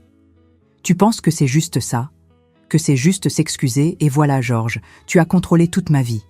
Tu as tout décidé pour moi. Tu m'as traité comme si j'étais une enfant, comme si je n'avais pas la capacité de penser, de décider, de vouloir. Et tu as tout noté comme si c'était quelque chose dont il fallait être fier. Je suis fière d'avoir maintenu cette famille debout, d'avoir pourvu aux besoins, d'avoir donné un toit, de la nourriture, des vêtements. Vous n'avez jamais manqué de rien. On a manqué de choses, oui. On a manqué d'affection, de liberté, d'être entendu, d'être respecté, d'être vu comme des gens. Il a frappé la main sur la table plus fort cette fois. Je t'ai toujours respecté. Toujours. Je ne t'ai jamais frappé, je ne t'ai jamais insulté, je ne t'ai jamais trompé. J'ai été un bon mari. Un bon mari, ce n'est pas juste ça, Georges. Un bon mari, c'est quelqu'un qui voit sa femme comme son égale, comme sa partenaire, pas comme sa propriété. Tu m'as traité comme si j'étais à toi pour commander, à toi pour contrôler, à toi pour décider. Il s'est levé de la chaise, a commencé à marcher dans la cuisine. Je voyais qu'il était nerveux. Je le voyais à ses mains fermées, à sa respiration lourde, à sa façon de marcher d'un côté à l'autre. Je ne vais plus discuter de ça avec toi, c'est décidé, je vais jeter ce cahier et on n'en parle plus. Il a tendu la main pour prendre le cahier. Je l'ai attrapé avant. Non, tu ne vas pas le jeter, ce cahier reste avec moi. Maggie, donne-moi ce cahier. Non. On est restés là, tous les deux debout, moi tenant le cahier contre ma poitrine, lui avec la main tendue, se regardant l'un l'autre. Et à ce moment-là, j'ai vu dans ses yeux quelque chose qui m'a glacée. J'ai vu de la colère, j'ai vu du mépris, j'ai vu ce regard qu'il donnait quand quelqu'un le contrariait, quand quelqu'un remettait en question son autorité. Et pour la première fois, en 48 ans, je n'ai pas baissé le regard, je n'ai pas reculé, je n'ai pas cédé. J'ai montré ce cahier à Thérèse aujourd'hui. Elle a vu ce que tu as fait avec elle, avec son rêve. Je vais le montrer à Benoît et à Carmine aussi. Ils ont le droit de savoir. Son visage est devenu rouge. Tu n'as pas ce droit. Tu ne vas pas monter mes enfants contre moi. Je ne vais monter personne contre personne. Je vais juste montrer la vérité. C'est toi qui as fait ça, Georges. C'est toi qui as noté. C'est toi qui as gardé. C'est toi qui as mis cette vérité dans un cahier et l'as enfermée dans un coffre. Maintenant, cette vérité va sortir et tu vas devoir vivre avec. Il a fait 2 pas en arrière, m'a regardé d'une façon que je n'avais jamais vue, comme s'il ne me connaissait pas, comme si j'étais devenue une autre personne devant lui. « Tu as changé », il a dit. « Je ne sais pas ce qui t'a pris, mais tu as changé. Tu n'es plus la Maggie que j'ai épousée. » Et c'est à ce moment-là, en entendant ces mots, que j'ai senti quelque chose en moi se mettre en place. Quelque chose qui avait été de travers toute ma vie et qui finalement s'était redressé. Tu as raison. J'ai changé, ou plutôt, je me suis réveillée.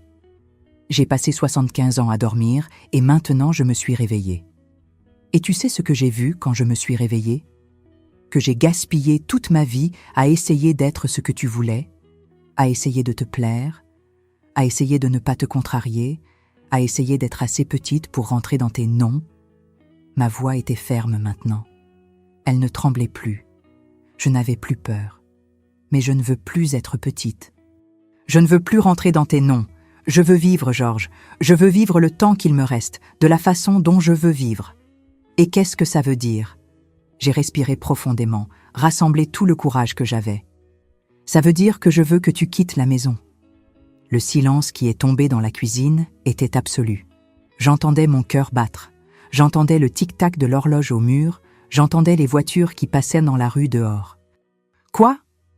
Il a parlé tout bas, comme s'il n'était pas sûr d'avoir bien entendu. Je veux que tu quittes la maison, que tu prennes tes affaires et que tu partes. Tu peux rester chez Benoît quelques jours pendant qu'on règle ça correctement, mais je ne veux plus vivre avec toi. Tu es devenue folle? Tu as complètement perdu la tête. Non, Georges. Pour la première fois de ma vie, je suis saine d'esprit. Pour la première fois, je pense clairement et je sais ce que je veux et je ne veux plus de ça. Il a ri, un rire sans grâce, amer. Tu penses que tu vas réussir à vivre seul à 75 ans? Tu ne sais rien faire, tu ne sais pas payer de factures, tu ne sais pas régler de problèmes, tu ne sais rien. Tu as besoin de moi. Alors je vais apprendre.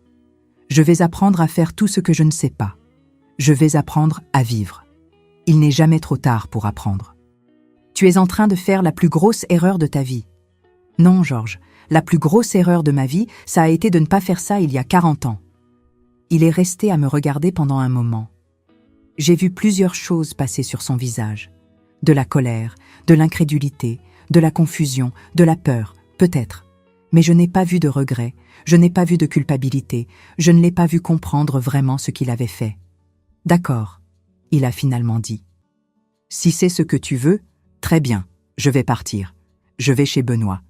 Mais quand tu vas redescendre sur terre, quand tu vas te rendre compte que tu ne peux pas vivre seul, je ne sais pas si je serai disposé à revenir.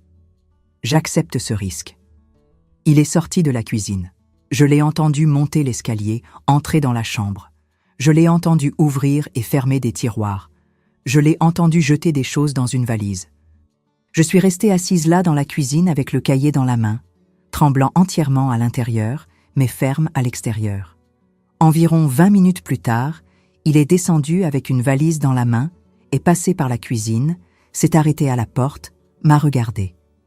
Dernière chance, Maggie. Tu es sûre? J'en suis sûre. Il a secoué la tête, est sorti. J'ai entendu le portail s'ouvrir et se fermer. J'ai entendu sa voiture démarrer. J'ai entendu le bruit du moteur s'éloigner, et puis la maison est devenue silencieuse. Un silence différent de tous les silences que j'avais déjà entendus. Un silence qui était à moi.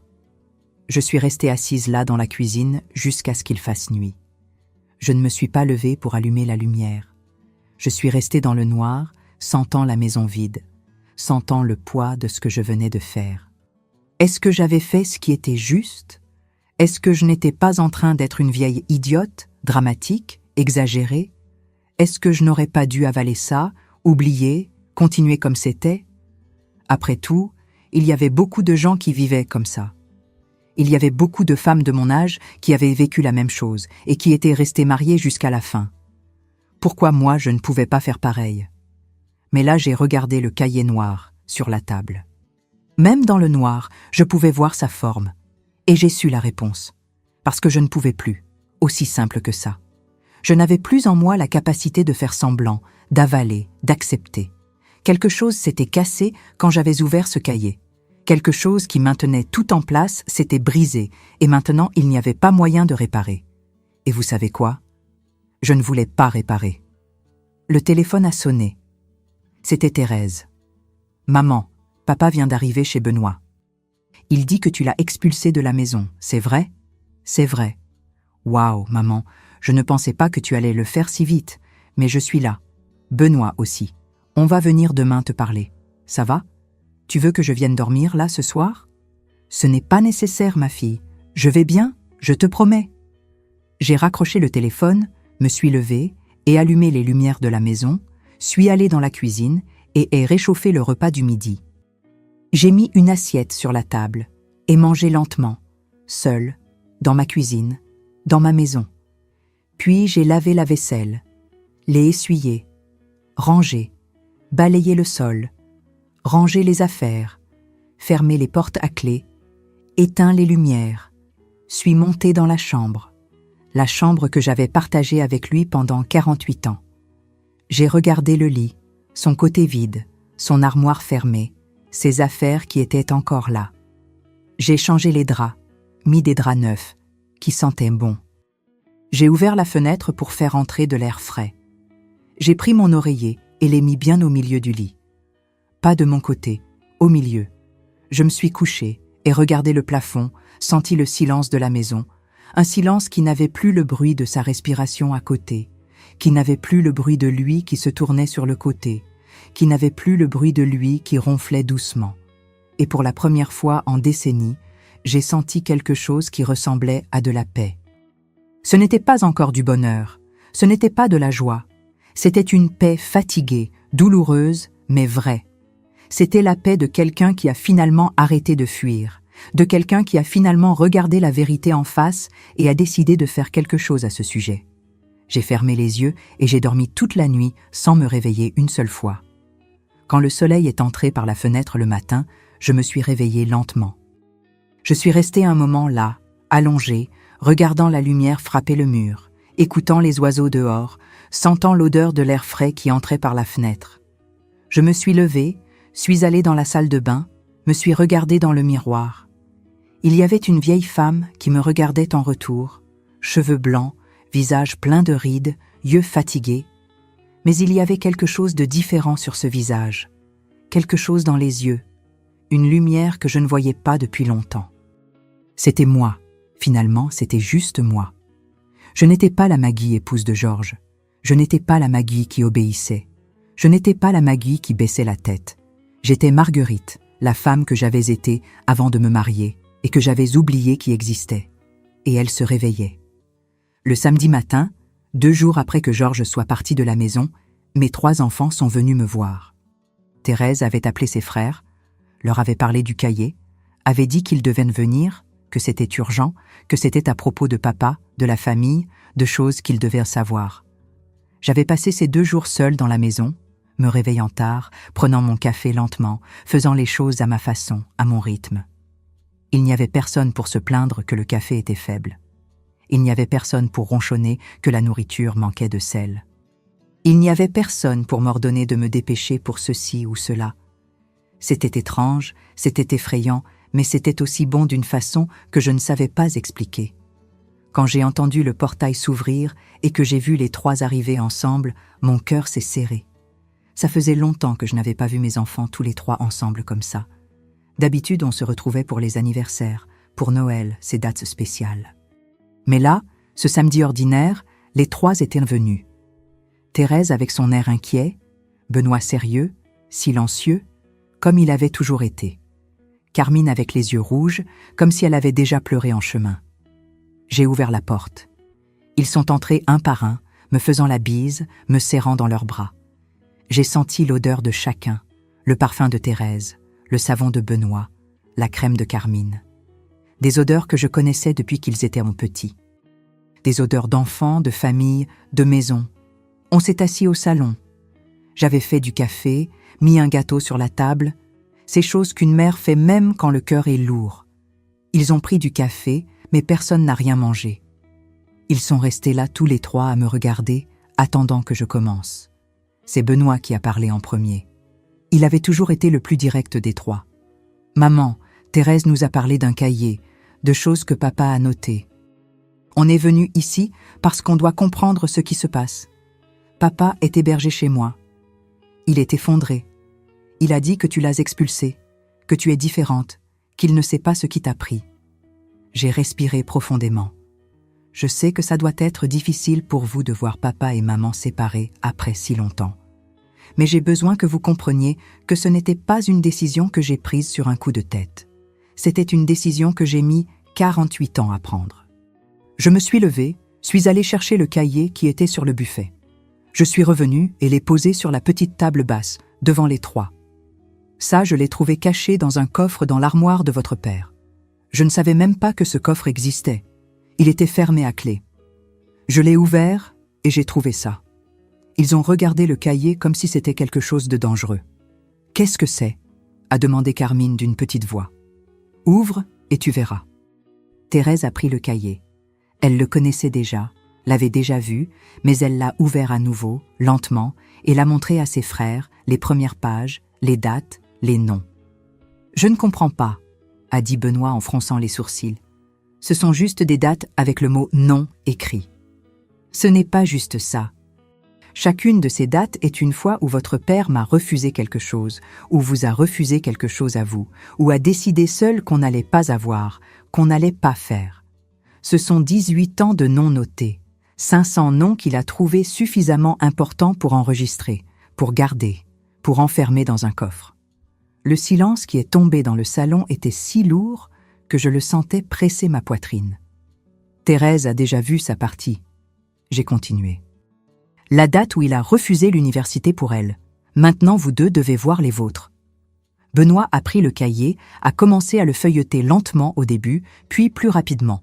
Je voyais son visage changer à chaque page qu'il tournait. Je voyais son front se froncer davantage, sa bouche se serrer, ses yeux devenir humides. « Il y a beaucoup de dates ici des années 70, a-t-il dit.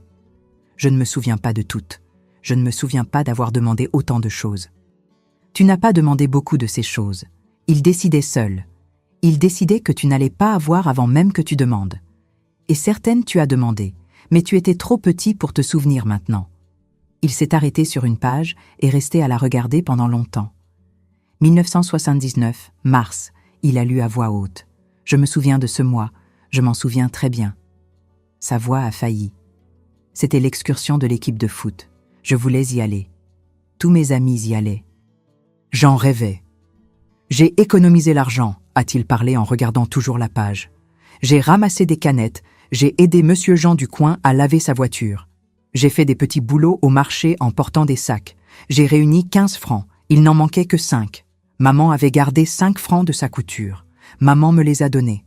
Je suis allé montrer à papa, tout heureux, en disant que j'avais réussi à réunir l'argent. Il s'est arrêté, a essuyé ses yeux avec le dos de la main. Il a pris l'argent de ma main, les 20 francs. Il a dit qu'il allait les garder, que ça allait servir pour quelque chose de mieux, que le football n'était pas un avenir, que je devais le remercier de m'apprendre à avoir des priorités. J'avais 11 ans, maman. 11 ans. Et il a pris l'argent que j'avais réuni avec tant d'efforts et a noté ce « non » dans son cahier comme si c'était quelque chose à célébrer. Carmine a commencé à pleurer doucement. Thérèse a posé la main sur l'épaule de son frère. « Je ne suis pas allé à l'excursion », il a continué. « Je suis resté à la maison. Tous mes amis y sont allés. Ils sont revenus en racontant les choses qu'ils avaient vues, les matchs qu'ils avaient faits, la nourriture qu'ils avaient mangée. J'ai fait semblant que ça ne m'importait pas, mais ça m'importait. Ça m'importait tellement que j'ai pleuré caché sous la couverture toute la nuit cette semaine-là. Et maman me serrait dans ses bras et disait que papa avait raison, que j'allais comprendre quand je serais grand. Il m'a regardé. Il n'y avait pas de colère dans ce regard. Il y avait de la douleur, beaucoup de douleur. Tu as dit ça parce que tu y croyais, maman, ou parce que tu n'avais pas le choix. J'ai avalé difficilement. Cette question faisait plus mal que n'importe quoi. J'ai dit ça parce que je pensais que je devais le dire, parce que c'était comme ça que ça fonctionnait. Papa décidait, je soutenais. Même quand je pensais que c'était faux, même quand ça faisait mal, je soutenais. Pourquoi ? Parce que je pensais que c'était ce que l'épouse devait faire. Et je te demande pardon, mon fils. Pardon de ne pas avoir été plus forte, de ne pas t'avoir mieux protégée. Il a secoué la tête, s'est essuyé le visage à nouveau, a passé le cahier à Carmine. Cherche dans les années 80, Carmine. Il doit y avoir quelque chose pour toi par là. Elle a pris le cahier avec les mains tremblantes, a commencé à chercher. Elle n'a pas mis longtemps à s'arrêter sur une page. Ses pleurs sont devenus plus forts. Septembre 81. Elle a lu d'une voix étranglée. Mes 16 ans. Je me souviens de ce jour, j'ai dit. Je me souviens que tu es entré dans ma chambre le matin, que tu nous as réveillés, ton père et moi, en disant que tu avais 16 ans. Tu étais si heureuse, si animée. Tu avais parlé avec tes amis, toutes allaient en faire une fête, et tu voulais faire aussi. Ça n'avait pas besoin d'être grand, tu as dit. Ça pouvait être ici, à la maison, avec les amis les plus proches, un gâteau, quelques amuse-bouches, un peu de musique. J'avais rêvé de ça toute ma vie, a dit Carmine entre sanglots. Depuis que j'étais petite, j'avais vu les filles fêter leurs 16 ans avec une belle robe, avec une fête. Je ne voulais pas de luxe, je voulais juste me sentir spéciale ce jour-là, je voulais juste avoir ce souvenir. « Qu'est-ce que papa a répondu ?» a demandé Thérèse doucement. Il a dit non. Il a dit que les fêtes de 16 ans, c'était de la futilité. C'était une dépense inutile, que je devais être heureuse d'avoir la santé, d'avoir de la nourriture sur la table, d'avoir un toit, que c'était plus important qu'une fête. Je suis sortie de la chambre en pleurant. J'ai passé le jour de mon anniversaire enfermée dans ma chambre. Maman a fait un petit gâteau simple. On a chanté « Joyeux anniversaire » juste nous, la famille. J'ai soufflé la bougie en faisant semblant que tout allait bien. Elle a fermé le cahier, l'a repoussé loin. Toutes mes amies avaient en des photos de leurs 16 ans. Une belle robe, du maquillage, ces photos avec un cadre doré qui restèrent dans le salon de la maison. Moi, je n'en avais pas. Quand quelqu'un demandait, je mentais. Je disais que j'avais fait une petite fête, que je n'avais pas pris de photos.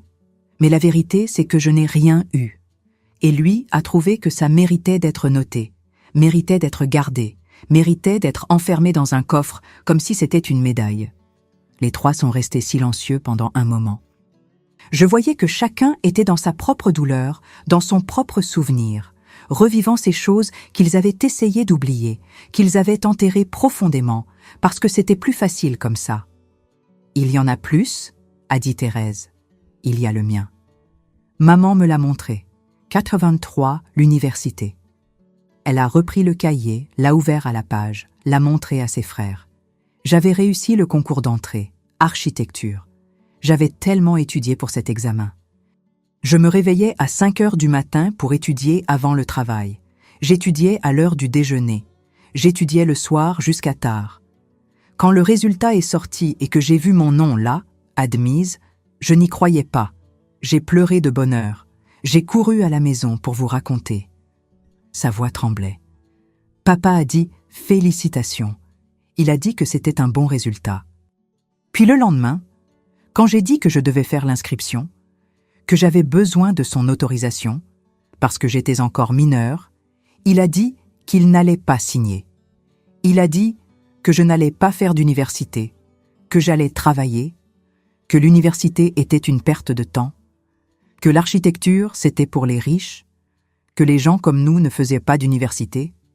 J'ai supplié. Elle a continué. J'ai pleuré. Je me suis mise à genoux devant lui. J'ai promis que j'allais travailler et étudier en même temps, que ça n'allait rien lui coûter, que j'allais me débrouiller. Mais il n'a pas changé d'avis. Et maman? Maman a aussi supplié. J'ai vu maman à genoux lui demander de laisser, mais il a dit non. Et il a noté ce non dans son cahier. Carmine s'est levée et a serré sa sœur dans ses bras. Les deux ont pleuré enlacés. Benoît est resté à regarder le sol avec les poings fermés. « Où est-il maintenant ?» a-t-il demandé. Sa voix est sortie différente, dure. « Chez toi ?» j'ai répondu. « Il est chez toi depuis jeudi. Je vais lui parler. » Benoît. « Non, maman, je dois lui parler. Je dois lui demander comment un père fait ça. Comment un père note les rêves de ses propres enfants dans un cahier comme si c'était de mauvaises choses. Comment un père garde ça enfermé comme si c'était un trésor. » Il s'est levé, allait sortir. Thérèse a attrapé son bras. « Calme-toi, Benoît. Ne va pas maintenant. Ne va pas avec de la colère. On doit bien réfléchir à ce qu'on va faire. » Il s'est rassis, mais je voyais qu'il bouillait à l'intérieur. On est restés là tous les quatre dans le salon pendant des heures. On a parlé, pleuré, on s'est souvenu d'autres choses. D'autres fois où papa avait dit non. D'autres fois où on avait avalé, accepté, fait semblant que tout allait bien. Carmine s'est souvenue de quand elle voulait suivre la formation d'enseignante. Elle avait obtenu une bourse dans une école privée. Elle était si animée. Papa a dit non, qu'elle devait trouver un emploi qui paie tout de suite, ne pas continuer à étudier pendant des années. Elle est allée travailler dans une usine, détestait cet endroit, le bruit des machines, l'odeur forte, le travail répétitif, mais elle y est restée pendant 8 ans parce qu'elle avait besoin de l'argent et parce que papa avait dit que c'était ce qu'elle devait faire. Benoît s'est souvenu de quand il a voulu se marier avec Anna Paula, la jeune fille qu'il aimait depuis le lycée. Ils sortaient ensemble depuis 4 ans. Ils étaient mûrs, responsables, tous les deux travaillaient. Il est venu demander la bénédiction à papa. Papa a dit non, a dit qu'il était trop jeune, qu'elle n'était pas assez bien, qu'il devait attendre. Ils ont rompu. Elle s'est mariée avec un autre homme, 6 mois plus tard. Benoît ne s'est marié qu'à 32 ans avec une femme qu'il n'aimait pas de la même façon. Il s'est marié parce que c'était le moment, parce que papa insistait, disait qu'il allait devenir vieux tout seul, mais ce n'était pas de l'amour, pas comme ça avait été avec Anna Paula. Thérèse s'est souvenue de tant de petites choses, de quand elle voulait prendre des cours de dessin et papa n'a pas voulu, de quand elle voulait aller à l'excursion de l'école et papa a dit que c'était du gaspillage d'argent, de quand elle a gagné un prix de meilleure élève et voulait faire une petite célébration et papa a dit que ce n'était pas nécessaire. C'était des petites choses, mais qui ensemble formaient toute une vie de non, toute une vie de rêve coupée à la racine. On a grandi en pensant qu'on ne méritait pas les choses, a dit Carmine à un moment. J'ai toujours pensé que je demandais trop, que j'étais égoïste de vouloir des choses, que je devais être reconnaissante pour ce que j'avais et ne pas en vouloir plus. Et maintenant je réalise que je ne demandais pas trop. Je demandais juste d'être vue, d'être entendue, d'avoir de l'importance. Et le pire, a dit Benoît, c'est qu'on a répété ça avec nos enfants. Je me surprends à faire la même chose, à refuser des choses sans réfléchir, à dire non parce que c'est plus facile, parce que c'est ce que j'ai appris. Lucas m'a demandé une guitare l'année dernière. Il voulait apprendre à jouer. J'ai dit non, que c'était une perte de temps, qu'il devait se concentrer sur ses études, exactement comme papa. Je suis devenu mon père sans m'en rendre compte. Thérèse a acquiescé. Moi aussi, je suis dure avec mes garçons. Je dis non à tellement de choses. Je pense que je les protège, que je leur apprends à être responsables. Mais est-ce que je ne fais pas que répéter? Est-ce que je ne suis pas en train de couper leurs rêves de la même façon qu'on a coupé les miens? On a réalisé, là, dans ce salon, que ce cahier n'avait pas affecté seulement moi. Il avait affecté toute la famille. Il avait créé une chaîne de non qui était passée de génération en génération. Et maintenant, on devait décider si on allait laisser cette chaîne continuer ou si on allait la briser là tout de suite. C'est là que le téléphone a sonné. C'était Georges qui appelait du portable de Benoît. « Maggie !» Sa voix est sortie étrange, un peu tremblante. « Les enfants sont là ?» « Ils sont là. Je dois leur parler, je dois expliquer. Laisse-moi parler à Benoît. » J'ai regardé mon fils. Il a secoué la tête que non. Il ne veut pas parler maintenant, Georges. « Maggie, tu leur as raconté? Tu leur as montré le cahier ?» Je l'ai montré. Je l'ai entendu respirer profondément de l'autre côté de la ligne. Tu n'avais pas le droit de faire ça, de les monter contre moi. Ce sont mes enfants. J'ai toujours tout fait pour eux. Non, Georges, tu as tout fait pour toi. Tu as contrôlé, tu as décidé, tu as refusé. Tout était à propos de toi gardant le pouvoir, de toi te sentant en contrôle. Ça n'a jamais été à propos de prendre soin de nous. Ça n'a jamais été à propos d'amour. J'ai toujours aimé vous tous. L'amour, ce n'est pas ça. L'amour ne note pas des noms dans un cahier et ne l'enferme pas dans un coffre. L'amour ne détruit pas des rêves et ne garde pas le registre comme un trophée. Il est resté silencieux pendant un moment, puis a parlé d'une voix plus basse. « Je peux venir là? Je peux parler avec vous tous? Je peux expliquer ?»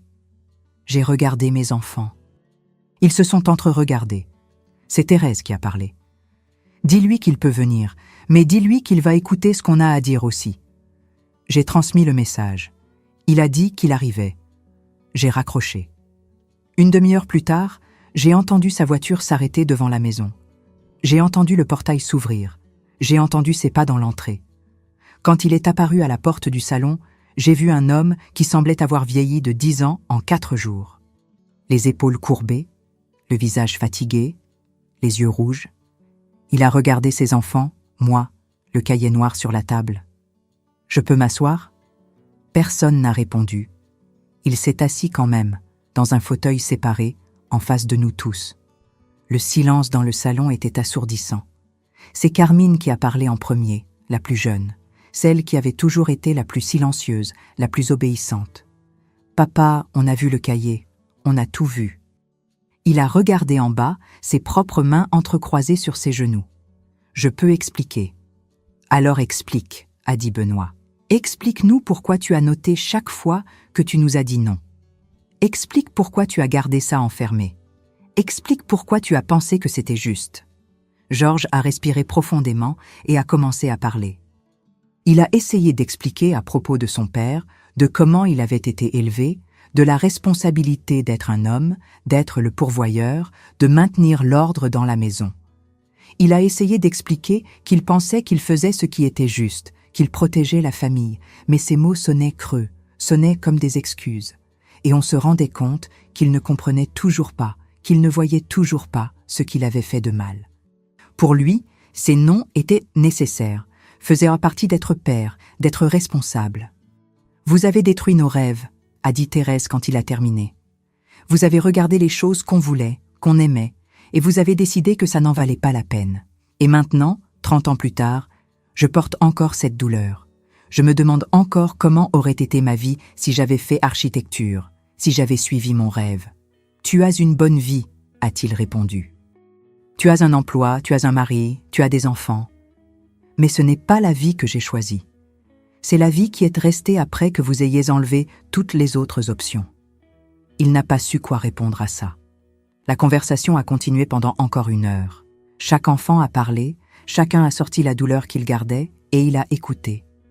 Parfois, il a essayé de se défendre. D'autres fois, il est resté silencieux, mais je n'ai pas vu de vrais regrets. J'ai vu de l'inconfort, j'ai vu de la confusion, j'ai vu de la surprise qu'on réagisse comme ça, mais je ne l'ai pas vu comprendre vraiment la profondeur de ce qu'il avait fait. Quand il faisait déjà nuit, il s'est levé. « Je vais partir. Vous avez besoin de temps pour traiter tout ça. Mais je veux que vous sachiez que je vous ai toujours aimé. À ma façon, peut-être fausse, mais je vous ai aimé. » Il m'a regardé. « Maggie, on peut parler juste nous deux ?» J'ai regardé mes enfants. Ils ont acquiescé de la tête. Je suis allée avec lui jusqu'à la porte d'entrée. On est resté là sur le perron avec la nuit qui tombait autour. « Tu vas vraiment continuer avec ça, avec la séparation ?» « Oui. On ne peut pas essayer de recommencer, d'oublier tout ça ?»« Georges, je n'arrive pas à oublier, et je ne veux pas essayer. Je veux vivre le reste de ma vie libre, libre de décider, libre de vouloir, libre de me dire oui à moi-même. » Il a secoué la tête, est descendu les marches du perron, s'est arrêté avant d'ouvrir le portail. « Je t'aime encore, Maggie. » Et ces mots qui, il y a quelques jours, m'auraient fait vaciller, maintenant me rendaient juste triste, parce que j'avais finalement compris que son amour n'avait jamais été l'amour dont j'avais besoin. Je suis rentrée. Mes 3 enfants attendaient. On s'est serrés dans les bras, tous les 4 ensemble, là au milieu du salon, en pleurant. Mais c'était un pleur différent. C'était un pleur qui nettoyait, qui guérissait, qui libérait. Et j'ai su à ce moment-là que je n'étais pas seule, qu'on allait traverser ça ensemble et qu'on allait sortir de l'autre côté plus fort. Les premiers mois seuls ont été les plus difficiles et les plus libérateurs de toute ma vie. Il y a eu des jours où je me suis réveillée et j'ai oublié que Georges n'était plus là. J'ai fait du café pour 2. J'ai mis 2 tasses sur la table. Quand j'ai réalisé ce que j'avais fait, je me suis assise et j'ai pleuré. Je n'ai pas pleuré parce qu'il me manquait. J'ai pleuré parce que je réalisais combien d'années j'avais vécu en pilote automatique, faisant les choses sans penser, vivant une vie qui n'était même pas vraiment la mienne. Il y a eu des jours où je ne savais pas comment payer une facture. Je suis restée à regarder ces papiers de la banque, ces numéros, sans rien comprendre. Ça avait toujours été lui qui s'occupait de ces choses. C'était lui qui allait à la banque, qui payait les factures, qui réglait les problèmes. Je signais juste où il me disait de signer. J'ai pensé à abandonner. J'ai pensé à l'appeler et demander de l'aide. Mais là, je me suis souvenue du cahier. Je me suis souvenue des 500 non. Et au lieu de l'appeler, j'ai appelé Benoît. Mon fils est venu, s'est assis avec moi à la table de la cuisine et m'a appris. Il m'a expliqué chaque chose avec patience, m'a montré comment remplir le papier, comment calculer, comment organiser. Et à la fin, quand j'ai réussi, quand j'ai vu que j'étais capable, j'ai ressenti une joie que je ne savais pas expliquer. Ça semblait bête, non? Une femme de 75 ans heureuse parce qu'elle a réussi à payer une facture d'électricité toute seule. Mais c'était ça, c'était la sensation que j'apprenais à exister. Il y a eu des jours où la solitude a pesé. La maison vide, le silence, personne avec qui parler à l'heure du déjeuner. Ces jours-là, j'allais chez Madame Sébastienne. On prenait un café, on parlait, on riait. Elle me racontait ses choses, je racontais les miennes. Et elle finissait toujours par dire la même chose. « Maggie, tu es en train de renaître. » Et c'était vrai, je l'étais. 2 semaines après cette réunion avec les enfants, j'ai cherché un avocat. Thérèse est venue avec moi. On s'est assise dans ce bureau, moi nerveuse, en sueur froide, et l'avocat m'a expliqué la séparation, le divorce, les droits. Je ne comprenais pas la moitié des mots qu'il utilisait, mais j'ai compris l'essentiel. J'ai compris que je pouvais me séparer, que j'avais droit à la moitié de tout, que je n'allais pas être démunie. Quand il a demandé le motif de la séparation, j'ai sorti le cahier noir de mon sac, l'ai posé sur son bureau. Il a regardé sans comprendre. « Vous pouvez l'ouvrir ?» Il a ouvert, a commencé à feuilleter. J'ai vu son visage changer, je l'ai vu serrer les lèvres, froncer les sourcils. Quand il est arrivé environ à la moitié, il a fermé le cahier et m'a regardé d'une façon différente. « Vous avez vécu 48 ans avec cet homme ?» J'ai vécu. Et il a tenu ce registre tout ce temps?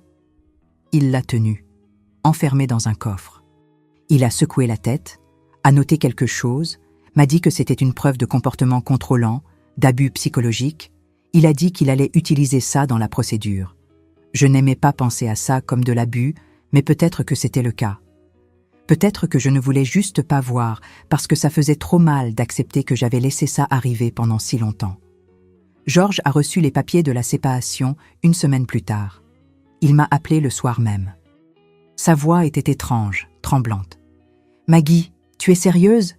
Tu as vraiment engagé une procédure de séparation? » Je suis sérieuse. Après 48 ans, tu vas tout jeter par la fenêtre à cause d'un vieux cahier? Ce n'est pas à cause du cahier, Georges. C'est à cause de tout ce que le cahier représente. C'est à cause de toute une vie que j'ai vécue à moitié.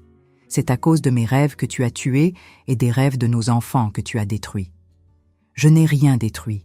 Je vous ai élevés. J'ai tout donné pour vous. Tu as tout donné, sauf ce dont on avait le plus besoin.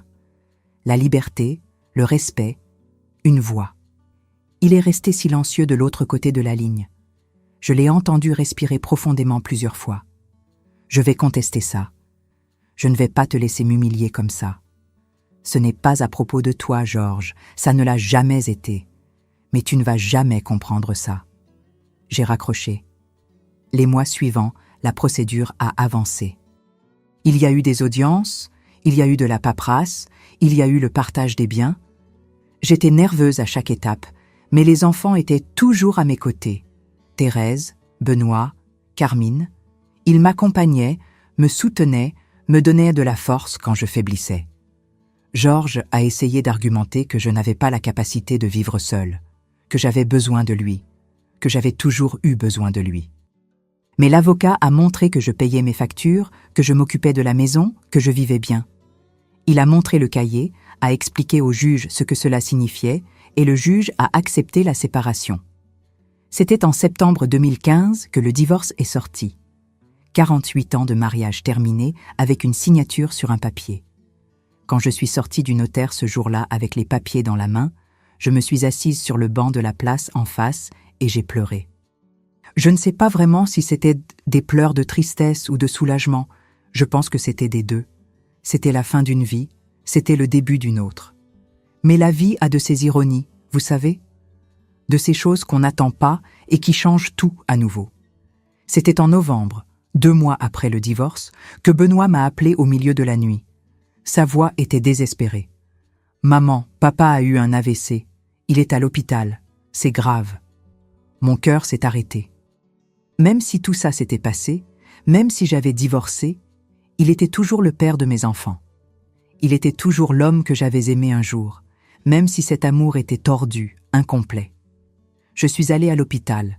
Je suis arrivée au milieu de la nuit, encore en chemise de nuit sous mon manteau. Georges était en soins intensifs. Il avait eu un AVC ischémique. Ce n'était pas des plus graves, ont dit les médecins, mais ça avait affecté une partie du cerveau. Il allait survivre, mais il allait avoir besoin de soins, de kinésithérapie, de suivi, de traitement continu. Je suis restée là à l'hôpital avec les enfants à attendre, à prier, pas pour qu'ils reviennent vers moi, mais pour qu'ils ne meurent pas, pour qu'il ait la chance de vivre, même si c'était une vie différente. Il est resté hospitalisé 3 semaines. Quand il a eu son autorisation de sortie, les médecins ont dit qu'il avait besoin de soins qu'on ne pourrait pas donner à la maison. Ils ont recommandé une clinique spécialisée, un bon endroit, avec des infirmiers, avec des kinésithérapeutes, avec une structure. Les enfants ont parlé avec moi, ont demandé si je voulais m'occuper de lui à la maison, si je voulais qu'il revienne. Je savais qu'ils demanderont par obligation, par respect, mais je savais aussi la réponse.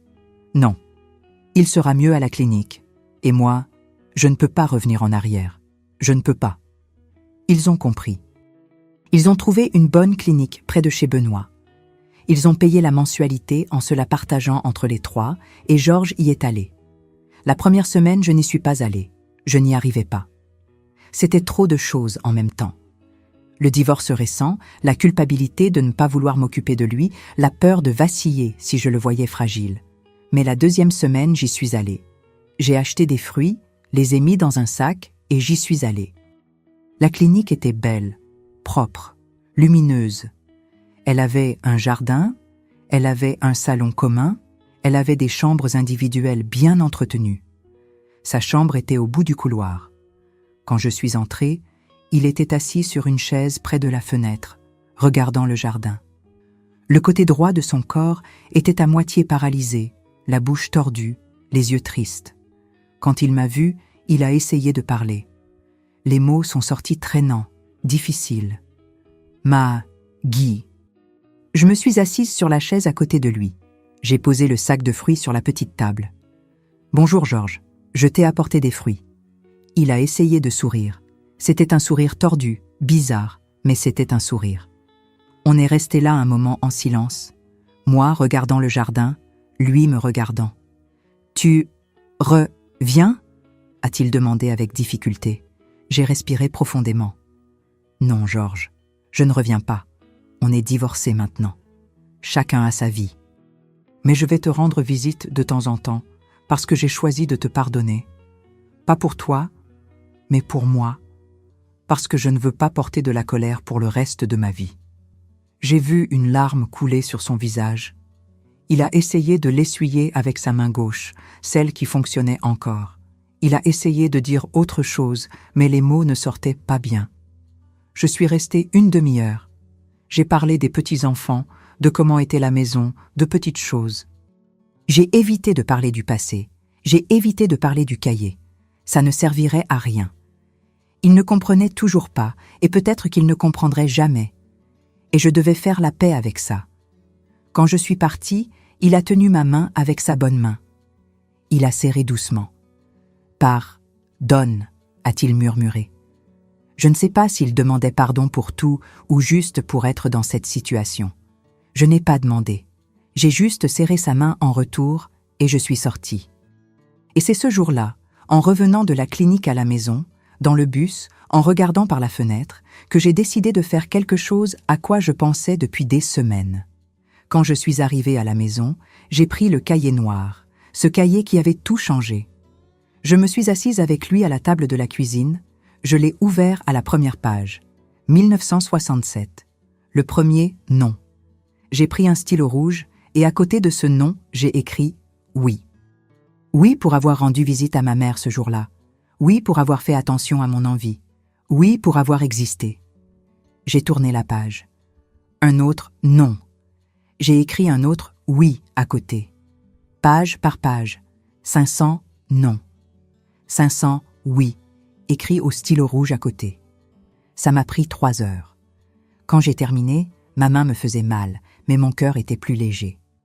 J'ai fermé le cahier, les regardé. Ce cahier noir qui maintenant était plein de rouge, plein de oui que je me donnais à moi-même rétroactivement. À cette jeune Maggie qui avait accepté tant de non.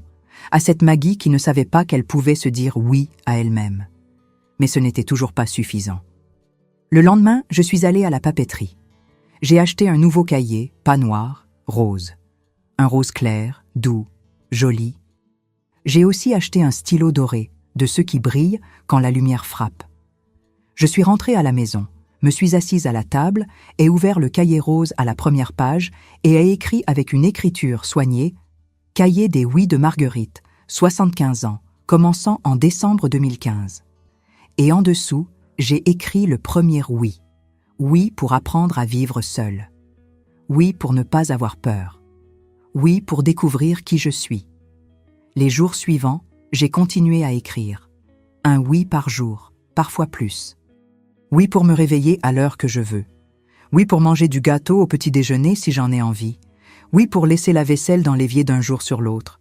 Oui pour regarder la série jusqu'à tard. Oui pour ne pas faire à manger si je n'en ai pas envie. Oui pour aller chez Sébastienne l'après-midi prendre un café. Oui pour rire fort. Oui pour pleurer quand j'en ai besoin. Oui pour acheter ce rouge à lèvres que j'ai toujours voulu. Oui pour porter la couleur que je veux. Oui pour planter des fleurs dans le jardin. Oui pour acheter une radio pour la cuisine. Oui pour suivre le cours de peinture à l'église. Oui pour voyager à la mer avec Thérèse. Oui pour connaître de nouveaux endroits.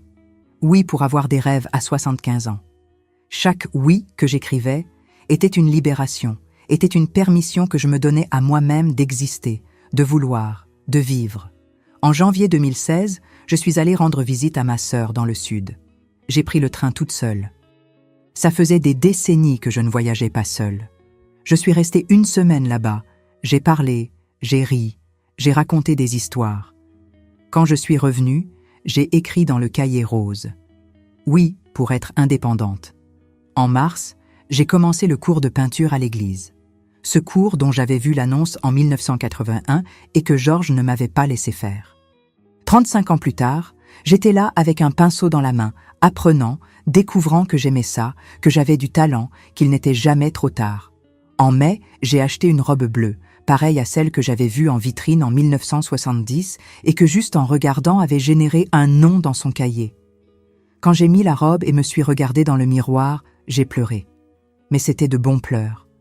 C'étaient les pleurs de quelqu'un qui s'était finalement donné la permission d'être belle, de s'arranger, d'exister en dehors de la fonction d'épouse, de mère, d'employée de maison. Les mois ont passé, le cahier rose s'est rempli de oui et j'ai changé avec. Mes cheveux sont devenus plus blancs, mais je les ai laissés pousser comme je voulais. J'ai acheté des vêtements plus colorés, j'ai commencé à sortir plus. Je me suis fait des amis avec les dames du cours de peinture. On allait prendre un goûter après le cours. On parlait de la vie, on riait, on vivait. Mes enfants ont remarqué le changement. Thérèse a dit qu'elle ne m'avait jamais vue aussi légère. Benoît a dit que je paraissais plus jeune. Carmine a dit que j'étais belle, que je brillais. Et eux aussi ont changé. Thérèse a acheté un cahier et a commencé à faire sa liste. La liste des choses qu'elle avait toujours voulu faire et n'avait jamais faites. Et elle a commencé à les faire. À 46 ans, elle s'est inscrite à un cours de dessin. Elle a dit qu'il n'était jamais trop tard pour revenir aux vieux rêves. Benoît a acheté la guitare pour Lucas, s'est excusé auprès de son fils d'avoir refusé avant, et ils ont commencé à apprendre ensemble, père et fils, brisant le cycle. Carmine s'est inscrite à un cours de pédagogie. Elle a dit qu'elle allait réaliser son rêve d'être professeure, même si c'était tard. Et j'ai vu la lueur dans ses yeux quand elle a dit ça. La même lueur qui avait disparu en 1985 quand papa avait dit non. On brisait la chaîne. On transformait les non en oui. J'ai rendu visite à Georges 1 fois par mois à la clinique. Il s'est amélioré petit à petit. Il a recommencé à marcher avec une canne, a recommencé à parler plus clairement, mais quelque chose en lui avait changé avec l'AVC. Il était devenu plus silencieux, plus calme, moins contrôlant. Je ne sais pas si c'était l'attaque qui avait changé son cerveau ou si c'était la solitude qui lui avait appris quelque chose, mais il était différent. Lors d'une visite, il m'a demandé pour le cahier. Il a demandé où il était. J'ai dit qu'il était avec moi.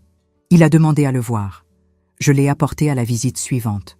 Quand il l'a ouvert et a vu les oui rouges à côté de tous ces non, j'ai vu quelque chose se briser en lui. Il est resté à regarder page par page, lentement. Et quand il a terminé, il a fermé le cahier et m'a regardé. « J'ai eu tort », a-t-il dit. Les mots sont sortis clairs cette fois. « Oui, tu as eu tort. Je ne savais pas. Je pensais que j'avais raison. Je sais. Mais maintenant tu sais. Et je t'ai déjà pardonné. Pas parce que tu le mérites, mais parce que j'en ai besoin pour avancer. » Il a acquiescé de la tête, m'a rendu le cahier. « Tu es heureuse ?» J'ai pensé à cette question. Heureuse? Est-ce que j'étais heureuse?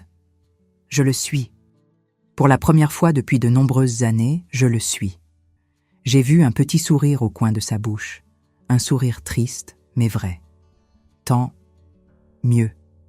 Et à ce moment-là, j'ai réalisé qu'il avait finalement compris. Trop tard pour changer le passé, mais à temps pour faire la paix avec. Aujourd'hui, alors que je suis là à vous raconter cette histoire, j'ai 76 ans. Ça fait plus d'1 an que j'ai divorcé. Ça fait plus d'1 an que j'ai commencé le cahier rose des oui. Et vous savez combien de oui j'ai déjà écrit? 342. Oui en 1 an contre 500, non en 48 ans. Je vis plus en 1 an que je n'ai vécu en décennies. J'ai appris à payer des factures. J'ai appris à résoudre des problèmes à la banque. J'ai appris à réparer un robinet qui fuit. J'ai appris à vivre seul sans être solitaire. J'ai appris que je suis capable, que je l'ai toujours été. Je n'avais juste jamais eu la chance de le découvrir. Le cahier noir, je l'ai gardé dans une boîte. Je ne l'ai pas jeté. Il fait partie de mon histoire. Il fait partie de qui j'ai été et de qui je suis devenue. Mais il ne me contrôle plus. Il ne me définit plus. C'est juste un objet, un morceau de papier et de cuir, un registre d'une vie qui n'existe plus. Le cahier rose est toujours dans mon sac. Je l'emmène partout. Et quand je fais quelque chose de nouveau, quand je me permets quelque chose, quand je me dis oui à moi-même, je le note, je l'enregistre, je le célèbre. Parce que chaque oui maintenant est une victoire. Chaque oui est un petit morceau de liberté. Chaque oui, c'est moi qui existe vraiment. Et si vous m'écoutez maintenant, si vous êtes arrivé jusqu'à la fin de cette histoire, je veux vous dire quelque chose. Il n'est jamais trop tard. Il n'est jamais trop tard pour se réveiller, pour réaliser, pour changer. J'avais 75 ans quand j'ai découvert ce cahier. 75 ans quand j'ai décidé de changer ma vie. Et si j'ai pu le faire, vous pouvez le faire aussi. Peu importe combien d'années vous avez, peu importe combien de temps vous avez laissé passer, peu importe combien de non vous avez accepté jusqu'à maintenant, vous pouvez encore commencer à dire oui. Oui à vous-même, oui à vos rêves, oui à votre vie. Achetez un cahier, il peut être rose, il peut être de n'importe quelle couleur que vous aimez, et commencez à écrire vos oui. 1 par jour, 1 par semaine, peu importe le rythme, l'important c'est de commencer. Parce que la vie est trop courte pour qu'on la vive par les noms des autres. La vie est pour être vécue, pour être sentie, pour être expérimentée.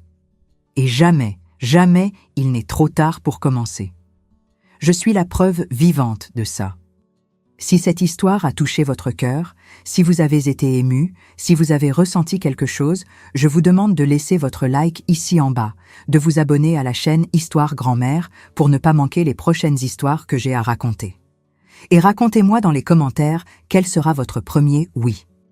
Qu'allez-vous vous permettre de faire aujourd'hui que vous avez toujours voulu et n'avez jamais eu le courage de faire? Je lis tous les commentaires et qui sait, votre histoire ne deviendra peut-être pas la prochaine vidéo. Un bisou au cœur de chacun. Et rappelez-vous, il n'est jamais trop tard pour vous dire oui à vous-même.